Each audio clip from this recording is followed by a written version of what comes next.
Je m'appelle Leila Patel et j'ai 42 ans. Je travaille comme professeur de sciences dans un lycée d'une petite ville de l'Ohio. Il y a environ 6 mois, j'ai vécu une expérience qui a radicalement changé ma vie et ma vision des choses.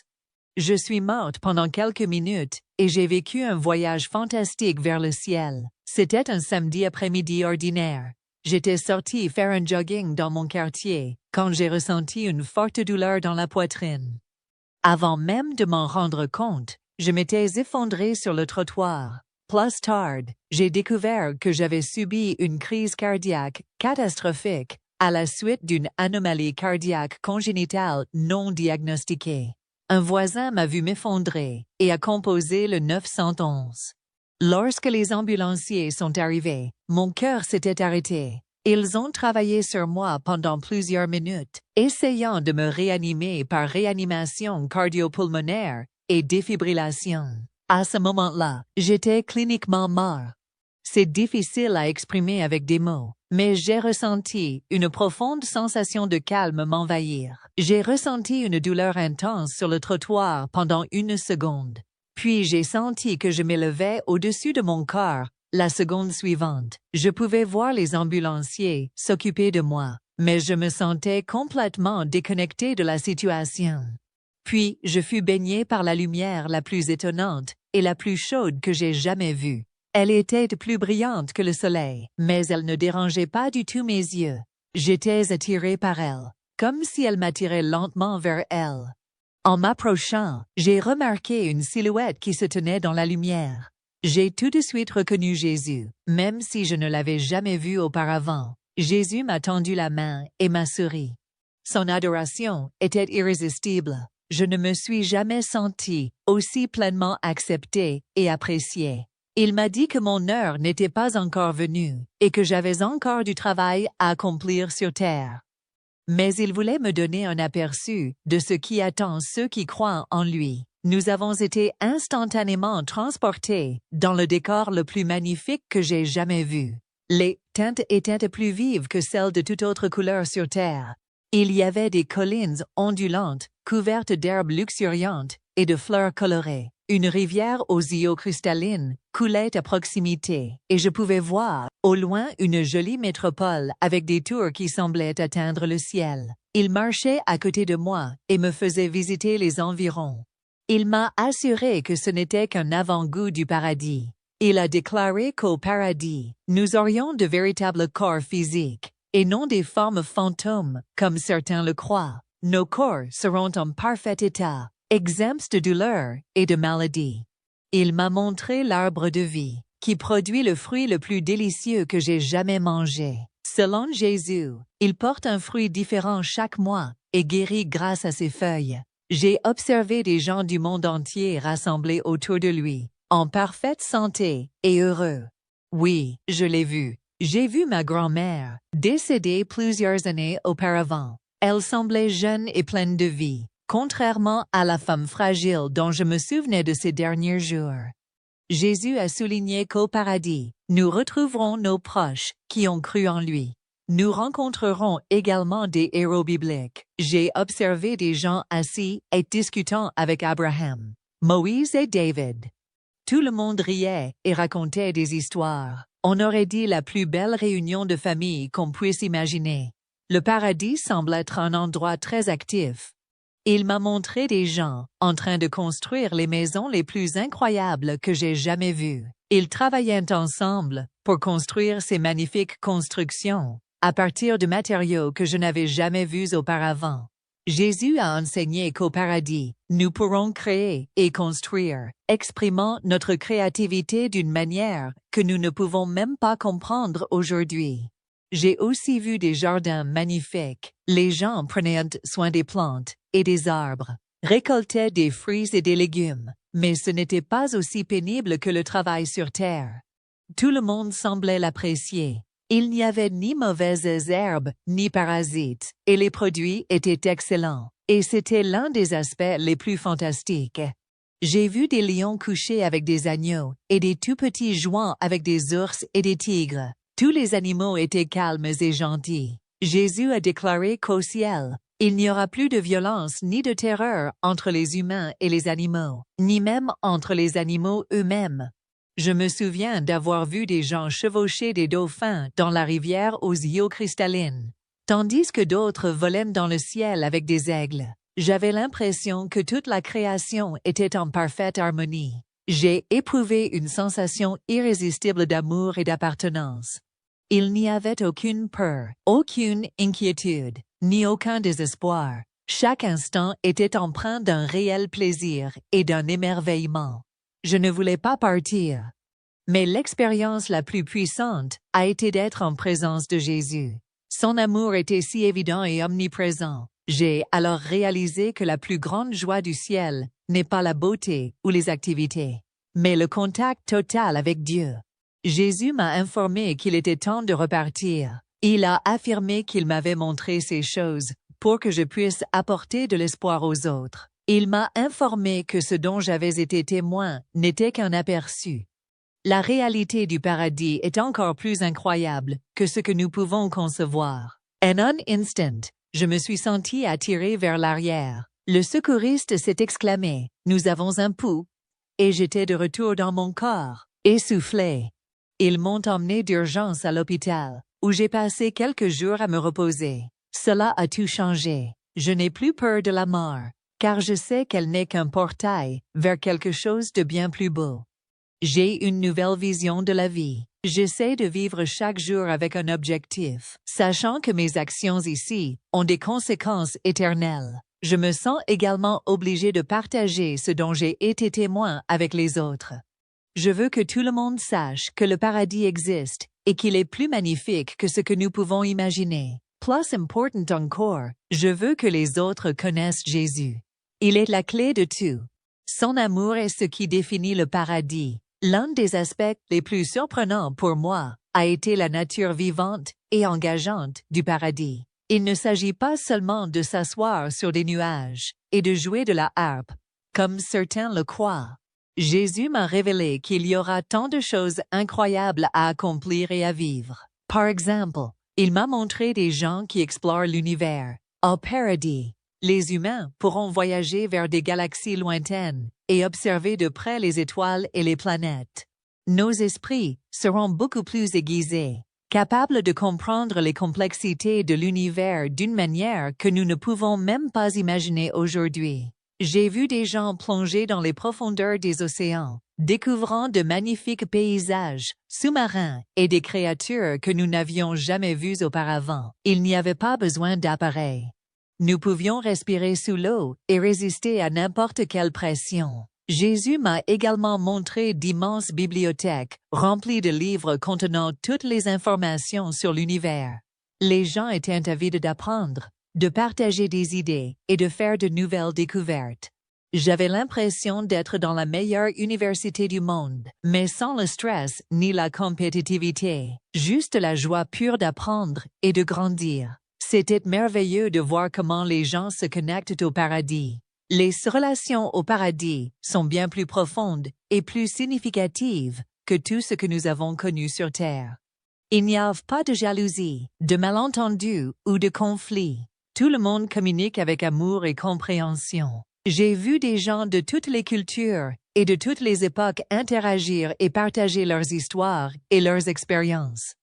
Il y a eu beaucoup de rires et de joie au cours de ces échanges. C'était comme si les murs qui nous divisent souvent sur Terre, la langue, la culture et la race, avaient complètement disparu. Tout le monde était uni dans son amour pour Dieu et les uns pour les autres. Jésus m'a enseigné qu'au ciel, nous aurons l'éternité pour nouer des relations, non seulement avec d'autres personnes, mais aussi avec lui et Dieu le Père. Il m'a montré des gens qui ont des conversations profondes et intimes avec Dieu, qui posent des questions et qui reçoivent la sagesse directement de la source de toute connaissance. Jésus m'a montré qu'au ciel, notre créativité sera libérée d'une manière que nous ne pouvons pas comprendre pour le moment. J'ai observé des individus peindre avec des couleurs qui n'existent pas sur Terre et créer de la musique qui semblait prendre vie dans l'air qui les entourait. Il y avait d'énormes ateliers où les gens inventaient et créaient des choses incroyables, mais ce n'était pas le travail tel que nous le connaissons. Il n'y avait ni stress, ni délai, seulement la pure joie de la création. Jésus a déclaré que nous serons capables d'exprimer pleinement le potentiel créatif que Dieu nous a donné. Libres des contraintes auxquelles nous sommes confrontés sur Terre, j'ai vu des gens travailler ensemble sur de grands projets comme la construction de villes, la sculpture de paysages et même la création de nouveaux univers. Il semblait que notre imagination pouvait devenir réalité. Jésus déclara que, tout comme Dieu est le créateur ultime, nous pourrons participer à la création de manières incroyables. Jésus expliqua qu'au ciel, nous ne percevrons pas le temps de la même manière que sur terre. Il n'y a pas de cycle jour-nuit, pas de vieillissement, pas de délai ou d'horaires à respecter. Il m'a appris que chaque instant au paradis est plein et merveilleux. Il n'y a pas d'ennui ni de perte de temps. Vous pouvez passer des années à explorer une galaxie lointaine ou à converser avec un héros biblique sans avoir l'impression de manquer quoi que ce soit d'autre. Jésus a promis qu'au paradis, nous pourrons pleinement profiter de l'essence éternelle de Dieu. Nous aurons toujours plus à découvrir, à apprendre et à créer sans jamais nous sentir pressés ou anxieux à propos du temps. Il a souligné que le paradis n'est pas un état désincarné et éthéré. Nous aurons des corps physiques identiques à nos corps terrestres. Nous pourrons toucher, goûter, sentir, voir et entendre avec des sens beaucoup plus sensibles que ceux dont nous disposons actuellement. Il m'a aussi appris que le paradis n'est pas simplement un endroit, il s'agrandit. J'ai vu Jésus préparer de nouveaux endroits, comme il l'avait promis dans la Bible. Il a déclaré que plus les gens croient en lui, plus il crée de nouvelles chambres au paradis pour eux, chacune étant unique et idéale pour cette personne. Il a également abordé l'hypothèse selon laquelle nous perdrons notre individualité au paradis. Il a démontré que l'inverse est vrai. Au ciel, nous devenons plus pleinement nous-mêmes que nous ne le pourrions jamais sur terre. Toutes les caractéristiques qui nous distinguent, nos personnalités, nos loisirs et nos talents sont affinés et accrus. L'arbre de vie était l'un des sites les plus incroyables que Jésus m'ait montré. Il était massif, avec des branches qui semblaient s'étendre indéfiniment dans le ciel. Ses feuilles étaient d'un vert éclatant, chatoyantes de vie. Le fruit de l'arbre de vie ne ressemblait à rien de ce que j'avais déjà vu ou mangé. Chaque mois, il produit un type de fruit différent. Quand je les goûtais, c'était comme goûter toutes les bonnes saveurs que j'avais déjà goûtées en une seule fois, mais en les multipliant par mille. C'était incroyablement bon. Mais ce n'était pas seulement une question de goût. Jésus a souligné que le fruit de l'arbre de vie favorise la santé et la vigueur. Manger de la nourriture maintient notre corps céleste en pleine forme. Et les feuilles de l'arbre, affirme-t-il, apportaient la guérison aux nations. J'ai vu des humains apporter ces feuilles sur terre et les utiliser pour favoriser la guérison physique et spirituelle. Et c'était l'un des aspects les plus surprenants de ce qu'il m'a montré. Le ciel n'est pas entièrement séparé de la terre. J'ai observé des personnes au ciel observer les événements sur terre et prier pour leurs proches encore en vie. Jésus m'a montré comment les prières des gens au ciel se combinent avec celles des chrétiens sur terre pour former une puissante force spirituelle. Il a ajouté que les personnes au ciel sont bien conscientes de ce qui se passe sur terre et participent activement à la mission de salut continu de Dieu. J'ai également observé les préparatifs pour le temps où le ciel et la terre seront unis. Jésus m'a offert des visions de ce que la Bible appelle les nouveaux cieux et la nouvelle terre, une période future où Dieu habitera pleinement avec son peuple et où toute la création sera régénérée. Les créatures dans le ciel étaient incroyables à voir. J'ai reconnu certaines espèces, et j'en ai vu d'autres pour la première fois, qui pouvaient être des animaux disparus ou de nouvelles inventions. Ce qui m'a le plus frappé, c'est le calme de tous les animaux. J'ai vu des lions couchés avec des agneaux, exactement comme le décrit la Bible. Il n'y avait aucune peur ni interaction prédateur-proie. Tous les animaux semblaient avoir une intelligence et une conscience au-delà de ce que nous observons sur Terre. Je me souviens d'avoir vu un petit enfant sur le dos d'un énorme tigre, tous deux absolument détendus. Des dauphins nageaient aux côtés des gens dans la rivière, et des aigles planaient dans le ciel. C'était comme si la barrière entre l'homme et l'animal avait été entièrement supprimée. Jésus a expliqué qu'au ciel, les humains pourront converser avec les animaux d'une manière que nous ne pouvons pas comprendre aujourd'hui. Ils font partie de la création de Dieu et au ciel, nous pourrons pleinement en profiter et interagir avec eux de la manière dont Dieu l'a prévu. Cela semble formidable. Il m'a clairement fait comprendre que le paradis est un lieu de sérénité et d'harmonie extraordinaire. Il a déclaré que, même si le paradis est un don gratuit et que nous ne pouvons pas le mériter, la façon dont nous vivons sur Terre est importante. Il m'a inspiré à vivre chaque jour avec une perspective éternelle, en comprenant que nos actes ici-bas auront des implications dans l'éternité. Jésus a déclaré que la meilleure façon de se préparer pour le ciel est de renforcer notre relation avec lui dès aujourd'hui. Il m'a encouragé à passer du temps dans la prière, à étudier la Bible et à m'efforcer activement de le connaître davantage.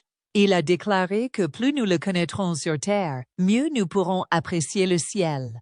Il a également souligné l'importance d'aimer les autres et de répandre la bonne nouvelle à son sujet.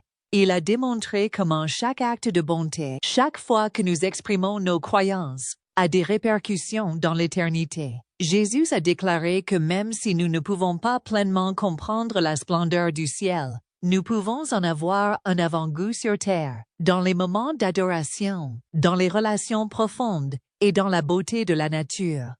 Il m'a inspiré à rechercher ces lueurs de paradis dans ma vie quotidienne. Cela a tout changé. Je me réveille chaque jour avec un sentiment d'accomplissement et d'excitation que je n'avais jamais ressenti auparavant.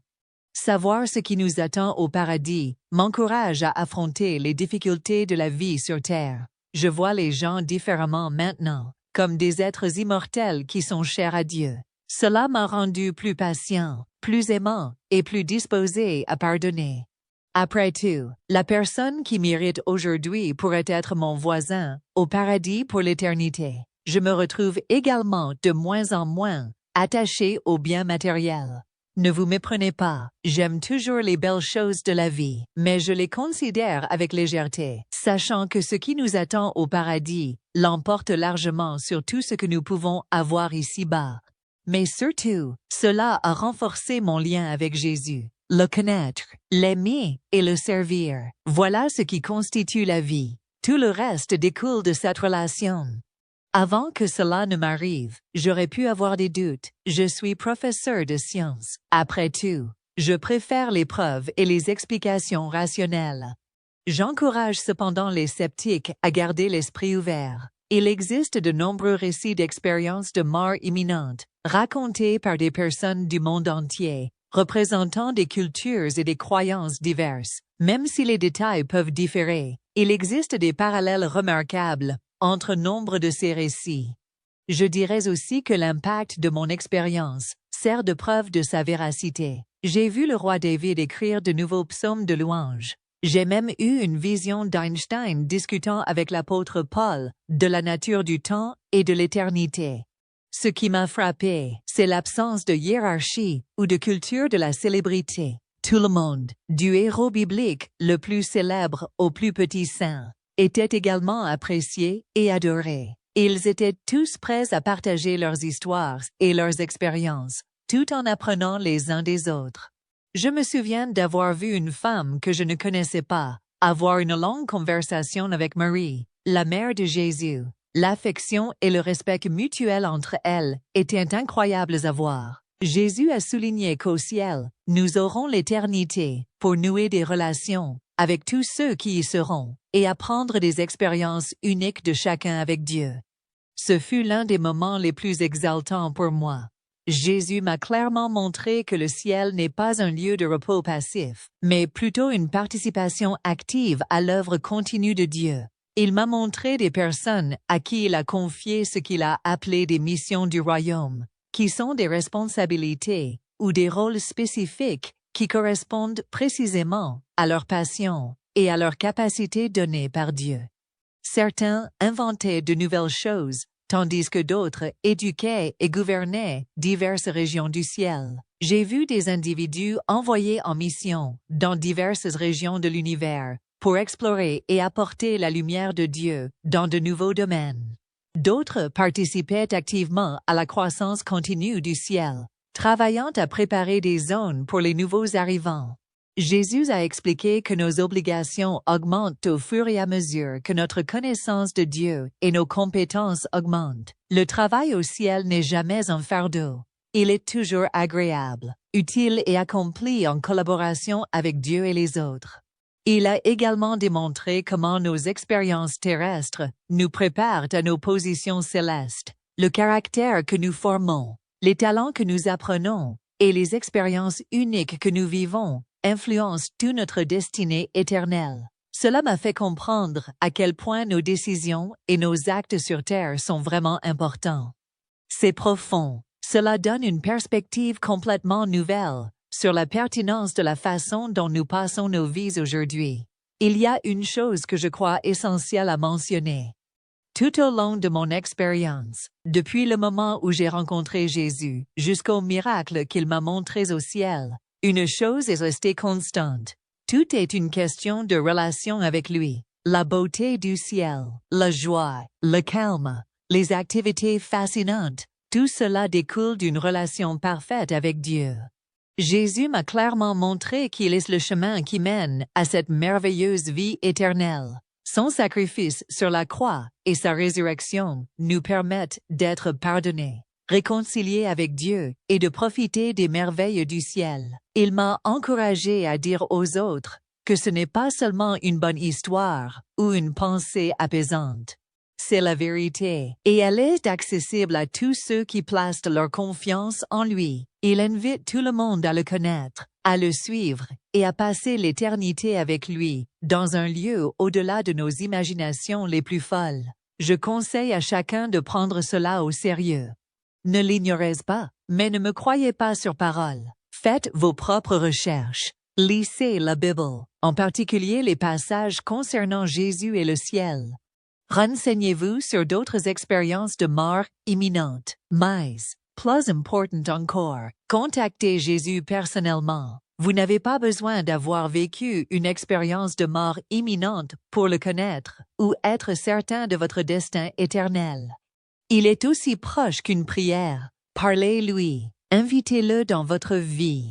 Demandez-lui de se montrer à vous. Et si vous avez déjà une connexion avec Jésus, que cela vous encourage à vous rapprocher de lui. Vivez avec l'éternité à l'esprit. Laissez la vérité du ciel influencer vos pensées, la façon dont vous traitez les autres et la façon dont vous dépensez votre temps et votre argent. Souvenez-vous que le ciel vaut plus qu'une simple destination. C'est une réalité présente que nous pouvons expérimenter en partie aujourd'hui, grâce à notre lien avec Jésus. Plus nous le connaîtrons aujourd'hui, plus nous jouirons pleinement du paradis pour l'éternité. Merci de m'avoir accueilli. Ce fut un plaisir de partager cela. Je prie pour que tous ceux qui écoutent ressentent l'amour et la joie de Jésus dans cette vie et dans la vie éternelle à venir.